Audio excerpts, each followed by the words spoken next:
E o Amazonas vence a sua segunda na Série B de 2025 e ganha um pouco mais de fôlego na disputa contra o rebaixamento. Quer saber como foi essa partida? Então, vem comigo.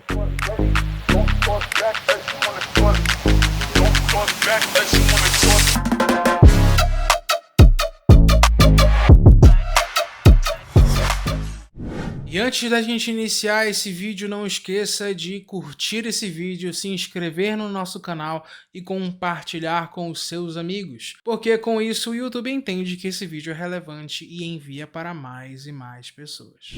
E gente, foi um jogo difícil de assistir, foi um jogo muito complicado de se assistir da arquibancada, imagino que pela TV também. Um jogo de baixo nível, com muitos erros individuais e coletivos das duas partes. Mas o que importa são os 3 pontos no final do jogo. 3 pontos esses que nós estávamos precisando muito. E essa vitória, apesar de ter vindo de uma atuação não tão boa do Amazonas, ajuda a dar uma ofuscada, a dar uma esquecida um pouco na última rodada, onde nós fomos goleados pela Chapecoense. Goleada essa que foi muito impactante para o Amazonas, porque fez com que a equipe tivesse um saldo muito ruim e por isso está na 18ª posição ainda no campeonato. E o Amazonas fez nessa partida o que realmente deveria ser feito, jogando bem ou não, jogando fino da bola ou não, ganhou e conquistou 3 pontos em cima de um adversário direto. E essa tem que ser a premissa do Amazonas para o campeonato todo. Nós já vimos que o Amazonas não tem como competir fora de casa com equipes de maior escalão, como nós vimos com a Chapecoense, como nós vimos com o América Mineiro e outras partidas. Então, dentro de casa, o Amazonas tem que fazer o seu papel contra qualquer adversário. E fora de casa, a gente tem que conquistar o máximo de pontos possíveis para a gente ter uma Série B um pouco mais tranquila. E voltando ao jogo, como eu disse, foi um jogo fraquíssimo, fraquíssimo tecnicamente. O primeiro tempo do Amazonas foi um primeiro tempo assim do nível do jogo contra a Chapecoense. Um primeiro tempo com muitos erros individuais, um primeiro tempo onde o Amazonas não conseguia trabalhar a bola, por muito tempo não conseguiu passar do meio-campo da equipe do Atlético. E o Atlético, que apesar de ter limitações claras no seu elenco e no seu time, chegava com um pouco mais de clareza, com um pouco mais de confiança ao ataque, coisa que faltou ao Amazonas no primeiro tempo. E o Atlético só não saiu na frente porque, de fato, falta qualidade técnica para a equipe mineira. E foi complicadíssimo assistir os primeiros 45 minutos do Amazonas. A zaga cometendo muitos erros individuais, os nossos laterais, principalmente o Rafinha. Gente, que partida ruim fez o Rafinha, hein? Que partida ruim. Tava difícil defender ele, tava muito difícil. Muita falha de posicionamento, tanto ofensivo quanto defensivo. Quando precisava agressivar, ele recuava. Quando precisava recuar, ele agressivava. Era um jogador que perdeu muita confiança durante a partida, dava muitos espaços nas suas costas. Mérito também para a equipe do Atlético, que fez uma dobra em cima dele, que anulou basicamente ele defensivamente, criou muitas e muitas jogadas ali por aquele lado. E o Amazonas, que manteve o seu esquema tático ali com 3 zagueiros, que já vem sendo utilizado há muitas rodadas pelo Guilherme Alves, mostrou novamente os seus principais defeitos. E que defeitos são esses? Quando nós olhamos a escalação do Amazonas, a gente olha Luan, Kevin Ramires e Zabala. Olhamos para essa escalação e pensamos, tá, ponta esquerda é o Zabala, o ponta direita é o Ramires e o central ali é o Luan Silva. Só que na prática não funciona muito bem assim dentro do jogo. O Kevin Ramires, apesar de ser um ponta direito, ele cai muito pro meio, ajuda muito o Luan a construir jogadas naquela posição. E o Zabala, ele não é um ponta, ele é um meia de criação, é um segundo atacante. Então o Guilherme Alves, ele abdica dessa velocidade do outro lado para ter um cara com um pouco mais de qualidade com a bola no pé para poder transicionar essa bola do meio para o ataque.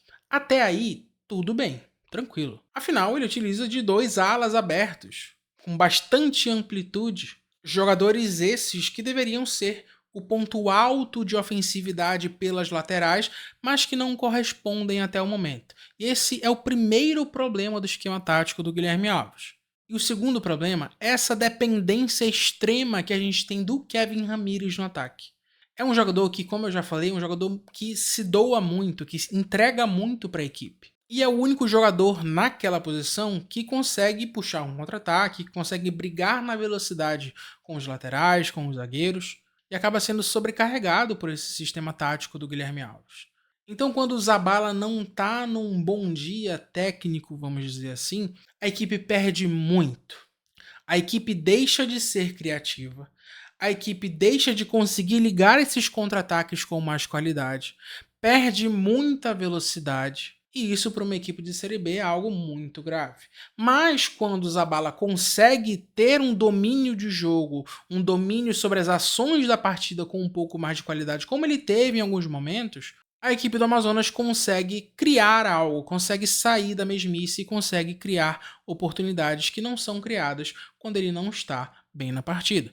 Só que isso oscila muito dentro do jogo. O Zabala pode ter 20 minutos muito bons na partida, mas ele vai ter talvez outros 70 não tão bons. E durante esses 70 não tão bons, o Amazonas tem uma queda abrupta na sua criação ofensiva. E aí fica o questionamento. Por que não colocar um esquema com 4 atrás? Você libera mais uma pessoa para o ataque. Puxa o Zabala para o meio-campo. E essa pessoa que for entrar no ataque, que seja um atacante de velocidade.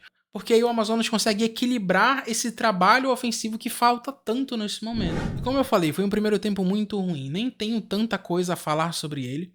Mas eu quero chamar a atenção a alguma coisa que aconteceu no final do primeiro tempo. O Kevin Ramires quase saiu na mão com o Fabiano, seu próprio colega de equipe. Isso me puxa um pouco uma preocupação com o ambiente do Amazonas. Nós não temos notícias, nós não sabemos o que acontece, a equipe é totalmente blindada da imprensa, a gente não tem noção de nada, a gente não tem notícia de nada. Será se o ambiente do Amazonas é bom? Será se os jogadores se dão bem? Espero que sim, mas fica o questionamento. Não saberemos a resposta disso. Talvez não agora e talvez nem nunca. Mas fica o questionamento. E o Amazonas é uma equipe que tem muito medo de errar. Os jogadores parecem ser um pouco receosos de fazer algumas jogadas um pouco mais inventivas, um pouco mais fora da caixa, por medo de errar. Mas por terem esse medo de errar, é aí que eles erram mais e mais. Então é nítido isso. Muitas vezes a gente vinha uma linha de passe que estava clara que daria uma chance de gol ao Amazonas, mas que não era feita por medo. Sempre buscavam fazer jogada mais simples. Isso incomoda muito a torcida.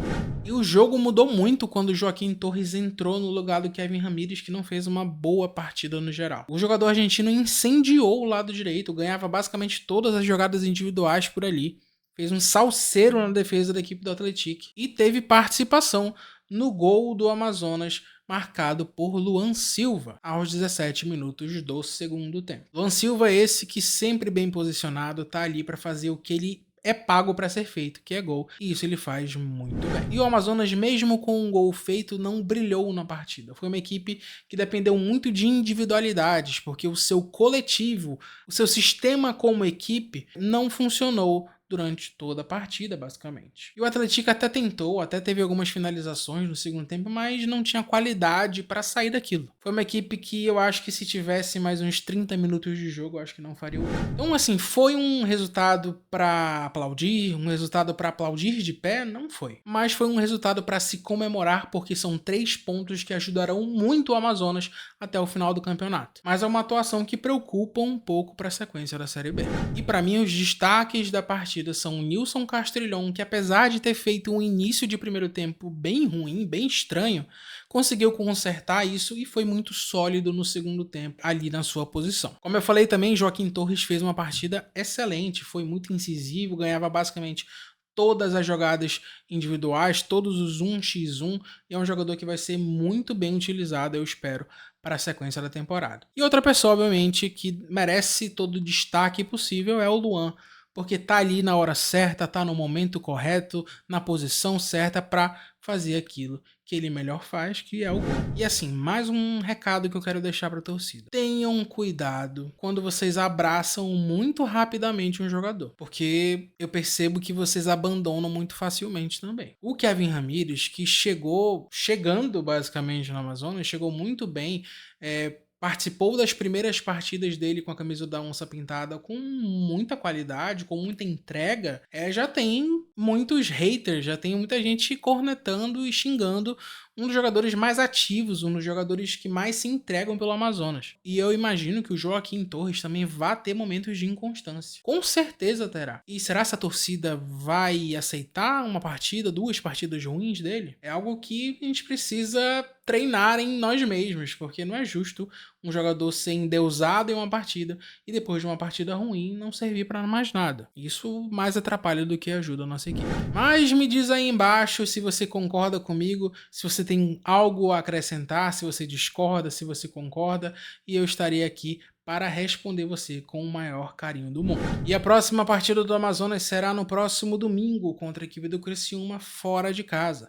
O jogo está marcado para as 18h30, horário de Manaus. E eu agradeço a sua companhia nesse vídeo. Não esqueça que sempre após os jogos do Amazonas, nós temos vídeo aqui no canal Torcedor Aurinegro. Ah, e não deixa de seguir a gente lá no Instagram, viu? Muito obrigado pela companhia e até a próxima.